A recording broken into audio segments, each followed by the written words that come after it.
काय हो दादा, काय झालं? एवढे हिरमुसल्यासारखे का वाटताय? काही अडचण आहे का? काय सांगू मावशी, मागची 1.5 वर्ष एका गोष्टीच्या मागे धावतोय, पण ती काय मला मिळतच नाही. कुठली गोष्ट? गावच्या सराफाकडे हिऱ्याचा एक दुर्मिळ दागिना येतो अधूनमधून. 6 महिने तर कधी वर्षभरातून, पण एखादा तो मला घ्यायचा आहे. पण जेव्हा जातो तेव्हा तो नेमका आधीच कुणीतरी घेऊन गेलेला असतो. कधी जास्त पैसे देऊन तर कधी माझ्या आधी, आणि तो माझ्या हातून निसटतोच. मग यावेळी मी त्या सराफाला आधीच सांगून आलो होतो की पुढच्या वेळी माझ्यासाठी तो राखून ठेव. त्याने तो ठेवलाही होता, पण काल रात्री त्याच्या घरावर दरोडा पडला. दरोडेखोर सगळंच घेऊन गेले, तो दागिनाही. माझ्या आयुष्यात मला जे हवं ते कधी मिळतच नाही, कितीही प्रयत्न केला तरी नाही. अट्टहास!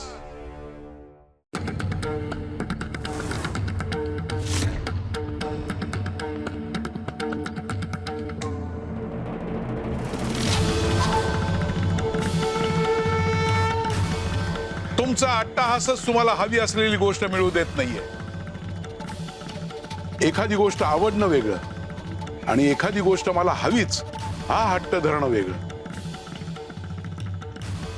जेव्हा एखादा माणूस म्हणतो की मला ही गोष्ट हवीच, तेव्हा त्या मागचा त्याचा शुद्ध भाव हरपायला लागतो आणि मग तुमची इच्छा न राहता ती आसक्ती होते आणि मग त्या आसक्तीचं रूपांतर अट्टहासात होतं. पण स्वामी, एखादी गोष्ट मनापासून हवी असणं चुकीचं आहे का? नाही, इच्छा कधीच चुकीची नसते, पण त्या इच्छेवर तुमचं स्वामित्व हवं. जेव्हा तुमच्यावर ती इच्छा स्वामित्व गाजवायला लागते त्यावेळेस मग गोंधळ निर्माण होतो.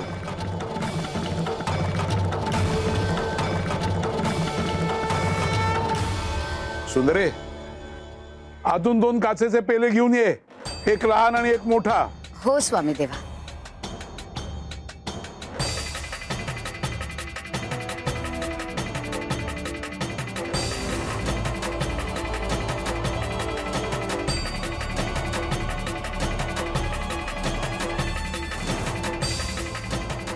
आता हा पेला ह्या पेल्यात ठेवून दाखव.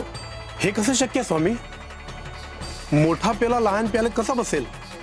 त्याचा आकार मोठा आहे, असं नाही होऊ शकत स्वामी. खरंच? हो.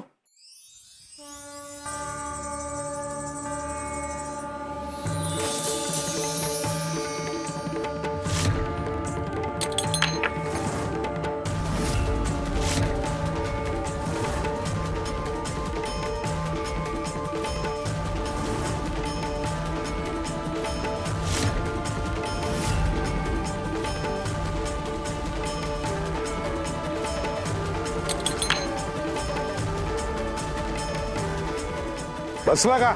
हो स्वामी, आता बसला. तेव्हा हे लक्षात ठेव, तुमच्या नशिबाच्या आणि आयुष्याच्या चौकटीत नसलेल्या गोष्टी जेव्हा तुम्ही जबरदस्तीने त्या चौकटीत बसवू पाहता तेव्हा त्या मिळत नाहीत, उलट तुटतात, फुटतात आणि त्याचं मूळ रूप नष्ट होतं.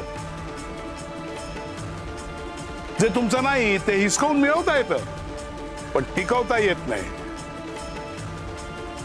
जबरदस्तीने मिळवलेल्या गोष्टी आनंद देत नाहीत, त्या भीती आणि अस्वस्थता देत राहतात. म्हणजे मी त्या दागिन्याच्या मागे जास्त लागलो स्वामी? दागिना महत्वाचा नव्हताच रे, तुझा अट्टहास तुला नडला आणि म्हणून तो तुला मिळाला नाही. सुंदरे, यशवंतही हेच चुकतंय, पण तो हे सगळं जबरदस्तीने त्याच्या स्वतःच्या चौकटीत बसवू पाहतोय आणि म्हणूनच त्याच्या वाट्याला अपयश येते.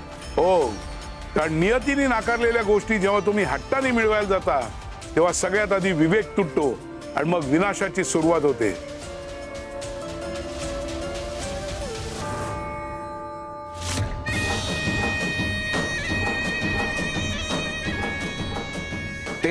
ते स्वामी, ते सगळ्या संकटाचं मूळ आहेत. ते प्रत्येक वेळी त्या गौरीच्या पाठीशी उभे राहतात, म्हणून मला दरवेळी अपयश येते. नाहीतर एका सामान्य बाईकडून ते घर हिसकावणं या यशवंतरावसाठी काय अवघड होतं. गुरुदेव गुरुदेव, खरंय मालक, मी पण ऐकलंय. ओ, प्रत्येक वेळी काही ना काही अडचण येतेच. म्हणूनच तुमच्याकडे आलोय महाराज. आता त्या स्वामींना थोपवू शकेल अशी एकच शक्ती आहे, ती म्हणजे तुम्ही. गुरुदेव गुरुदेव. तुम्हीच माझी मदत करा महाराज. तुम्ही सांगाल, तुम्ही मागाल ते सगळं तुमच्या पायाशी आणून ठेवेन. शब्द देतो. गुरुदेव गुरुदेव. तुम्हाला माहितीये का महाराज, आजवर अनेकांनी ते घर मिळवण्याचे प्रयत्न केले, पण एकालाही ते घर दिलं नाही गौरीनी. मलाही नाही देते. आता काय करायचं महाराज? तुम्हीच काहीतरी मार्ग दाखवा. तुम्हीच काहीतरी मार्ग दाखवा.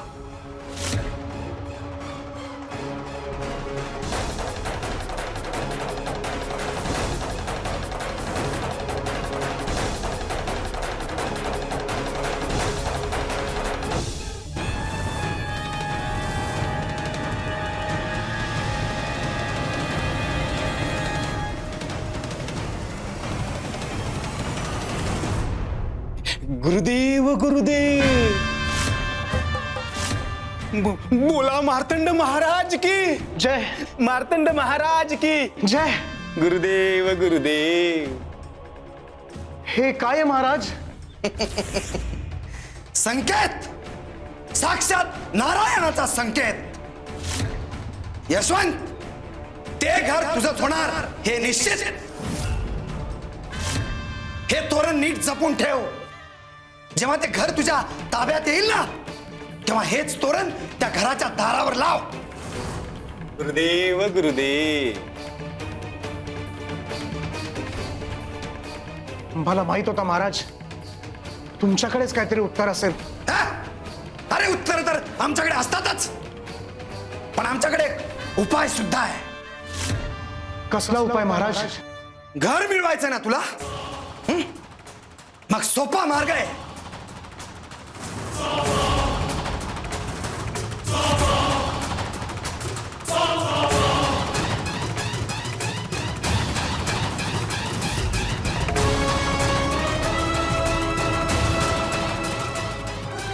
गुरुदेव गुरुदेव.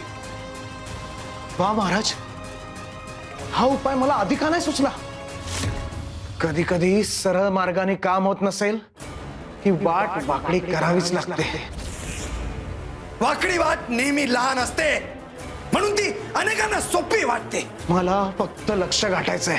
वाट सरळ आहे की वाकडी, मला याच्याशी काही देणं घेणं नाही.